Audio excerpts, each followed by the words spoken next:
बोलिए सतगुरु माता सुदीक्षा सविंदर हरदेव जी महाराज की जय। गुरु रूप प्यारे साध संगत जी प्यार से बोलिए धान निरंकार जी। साध संगत जी कहते हैं संपूर्ण हरदेव वाणी में लिखा हुआ है कि संतों का घर जो होता है वो किस प्रकार का होता है। साध संगत जी कहते हैं कि संतों का घर नित्य आनंद है, नित्य खुशियाँ नित्य बहार है। जो संत महात्माओं का घर होते हैं, जहाँ पर संत महात्माओं का कुटिया होता है साध संगत जी, वहाँ तो साध संगत जी आनंद ही आनंद बरसता है। वहाँ नित्य खुशियाँ होती है साध संगत जी, नित्य बहार होता है। वहाँ किसी भी चीज़ की कोई कमोबेश नज़र नहीं आती है। वहाँ आनंद ही आनंद खिलखिलाती हुई चमक रोशनी दिखाई देती है साध संगत जी। और साध संगत जी विचार करें, कहते हैं कि नित्य है होली नित्य दिवाली। वहाँ साध संगत जी नित्य होली होती है, दिवाली होती है। कहते हैं नित्य है होली ईद दिवाली, नित्य मनाते त्योहार है। वहाँ साध संगत जी नित्य दिन होली हो जाती है, नित्य दिन ईद हो जाती है, नित्य दिन दिवाली हो जाती है, नित्य दिन साध संगत जी अनेकों अनेक प्रकार के त्यौहार हो जाते हैं। मतलब कोई दिन ऐसा खाली नहीं जाता है। साध संगत जी प्रत्येक पल प्रत्येक क्षण वो आनंद का साध संगत जी अनुभव करते रहते हैं। संत महात्मा के घर में कभी भी साध संगत जी परेशानी नहीं आती। इसलिए कहते हैं कि संत नहीं कुछ खास दिनों के होते हैं मोहताज। कभी वो इंतज़ार नहीं कहते हैं कि ओ होली आएगी तो खुशी आएगी, दिवाली आएगी तो खुशी आएगी, साध संगत जी ईद आएगी तो खुशियाँ आएगी। वो कभी भी इस बात का इंतज़ार नहीं करते हैं। वो तो साध संगत जी हर दिन को शुभ मानते हैं, हर पल को शुभ मानते हैं, हर क्षण को शुभ मानते हैं। साध संगत जी सभी तो परमात्मा के बनाए हुए हैं, वो ईश्वर निरंकार के बनाए हुए हैं। कोई दिन ऐसा नहीं है साध संगत जी कोई अलग से बना कर आया हुआ है, सभी परमात्मा के देन है। इसलिए संत महापुरुष कहते हैं कि संत नहीं कुछ खास दिनों का होते हैं मोहताज कभी, इनके लिए तो शुभ ही होते साँझ सुबह दिन रात सभी, साँझ सुबह दिन रात सभी। साँझ सुबह दिन रात दोपहर मतलब हर पल हर क्षण साध संगत जी वो शुभ ही शुभ नज़र आते हैं। इसलिए संत महात्माओं के घर किसी भी तरह की कोई कमोबेश नहीं होती है, किसी भी तरह की कोई दिक्कतदारी नहीं होती है। वो नित्य आनंद का अनुभव करते रहते हैं, परमात्मा इस हरि निरंकार का सुमरन भजन करते रहते हैं। साध संगत जी आओ विचार करें जरा इस संसार की तरफ। साध संगत जी देखें, लोग इंतज़ार करते हैं साध संगत जी कि वो पर्व आएगा तो हम खुशियाँ रहेंगे, 10 दिन तक हमारे अंदर खुशियाँ रहेगी, हमारे घर परिवार में खुशियाँ आएगी।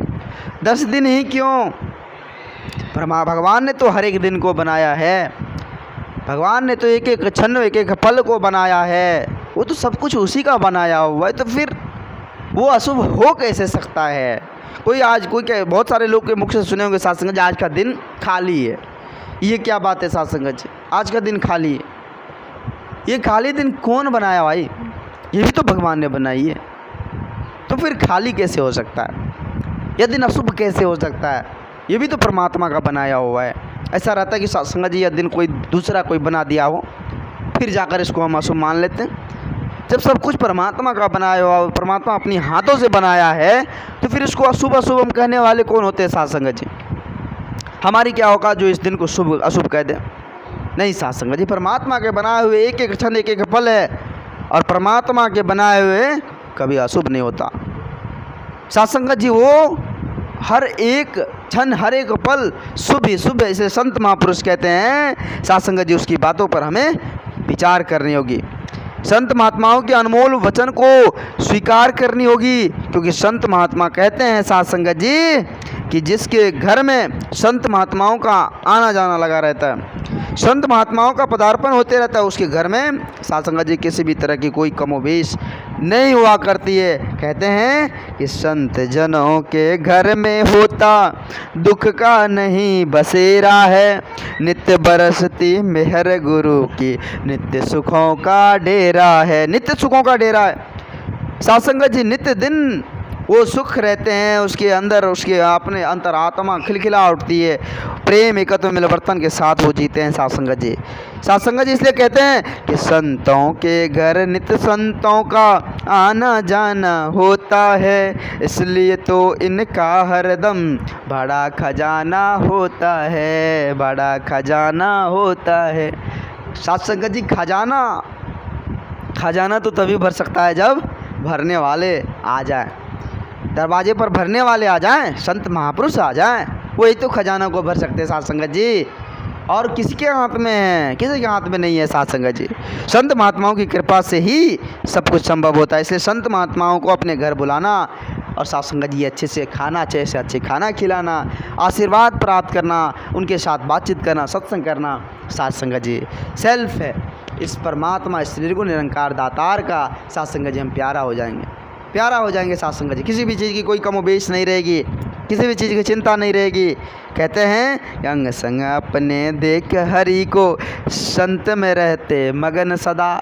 जब संत महात्माओं का आगमन होता है, जब संत महात्माओं का चरण स्पर्श होता है, तो साथ संगत जी उसकी वाणी को सुनकर, उसके चेहरे को देखकर मन हर्षित रहता है और उस परमात्मा का दीदार करते रहते हैं, मग्न रहते हैं इस हरि को देखकर, इस परमात्मा को देखकर मग्न रहते हैं। इसलिए संत महापुरुष कहते हैं कि अंग संग अपने देख हरि को, संत है रहते मग्न सदा। कह हर देव लगी रहती है, गुरु चरणों में लगन सदा, गुरु चरणों में लगन सदा। साथ संगत जी, जब संत महात्माओं का दर्शन हो जाए, जब संत महात्माओं का संग हो जाए, तो यह मन मगन रहता है इस हरि के गुणगान में। तो साथ संगत जी गुरु के चरणों में भी यह मन जुड़ा रहता है। इसलिए संत महात्माओं का संग बहुत ज़रूरी है। कहते हैं कि भक्ति की दौलत से गुरसिक रहते माला माल सदा। वो साथ संगत जी धन दौलत से माला माल नहीं रहते हैं। वो कभी नहीं कहते कि हमारे पास इतना ज़्यादा धन दौलत है, रुपये पैसे हैं, इतने ज़्यादा सोने चांदी जवाहरात है, हम तो माला माल है। वो कभी नहीं कहते। जो सच्चे गुरसिक होते हैं वो भक्ति रूपी दौलत को अपना संपूर्ण दौलत समझते हैं, भक्ति की दौलत को ही साथ संगत जी सर्वत्र समझते हैं। आओ साथ संगत जी विचार करें। कहते हैं कि भक्ति की दौलत से गुरसिक रहते माला माल सदा, सबर सुकर संतोष में रहकर चलते सच की चाल सदा। वो सदा साथ संगत जी संतोष धन को साथ संगत जी सबसे बड़ा धन समझते हैं। कहते भी हैं कि संतोष धन से बड़ा धन इस दुनिया में कुछ भी नहीं है। जिसके पास साथ संगत जी सबर है, शुक्र है, संतोष है, वो मानो साथ संगत जी इस दुनिया के सबसे अमीर व्यक्ति है, सबसे मालामाल व्यक्ति है। साथ संगत जी उसके पास किसी भी तरह की कोई कमोबेश नहीं है और वही असली दौलत है जो परमात्मा को प्यारे होते हैं। साथ संगत जी ये सोने चांदी रुपये पैसे ये महल अटारी दौलत नहीं हुआ करते हैं। दौलत तो वो है जो साथ संगत जी सच्चे सतगुरु की कृपा से हमें मिलती है, भक्ति रूपी दौलत। उस परमात्मा को अगर हम जान गए तो साथ संगत जी दौलत की कमी ही नहीं रहती है, दौलत की कमी नहीं, अमृत वर्षा होती रहती है। साथ संगत जी कहते हैं ना कि पायो जी मैंने राम रतन धन पायो। राम रतन धन से बड़ा धन कोई हो ही नहीं सकता इस धराधाम पर। और जिसने राम रतन धन को पा लिया, मानो साथ संगत जी उसका बेड़ा पार हो गया, उसका जीवन धन्य हो गया, उसका जीवन, उसकी नैया जो है ना, वो जीवन रूपी नैया का बेड़ा पार हो गया। आओ साथ संगत जी हम भी इस राम रतन धन को पाले, सच्चे सतगुरु की कृपा से यह मौका मिला हुआ है। फिर मिलेगा या ना मिलेगा इसकी क्या गारंटी है। कितने जन्म भटकेंगे, कितने जन्म तक साथ संगत जी हमारे पास दुख ही दुख होगा, क्या जाने साथ संगत जी फिर कभी परमात्मा की कृपा होगी और हम मनुष्य तन को प्राप्त करेंगे। यह तो बड़े ही भाग्य से, बड़े अभाग्य से हमें मिला हुआ। इसका फ़ायदा अगर नहीं उठाएं तो फिर साथ संगत जी 84 के चक्कर में फंसकर अपने आप को हम बर्बाद कर लेंगे। तो इसलिए कहते हैं कि आओ साथ संगत जी आज माता जी की असीम कृपा रहमत की बारिश हो रही है, इस बारिश में हम सभी मिलकर नहा लें और अपने आप को धन्य कर ले। साथ संगत जी दास आप जैसे भी संत महात्माओं के चरणों के धूल के समान है। दास को उतनी बोलने की हुनर नहीं है, दास बच्चा है, दास क्षमा चाहेगा आप जैसे भी संत महात्माओं के चरणों में।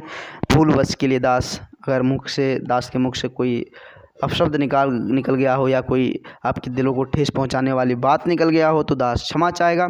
आप जी कृपा करना, चरणों से लगाए रखना। साथ संगत जी प्यार से बोलिए धन निरंकार जी, धन निरंकार जी।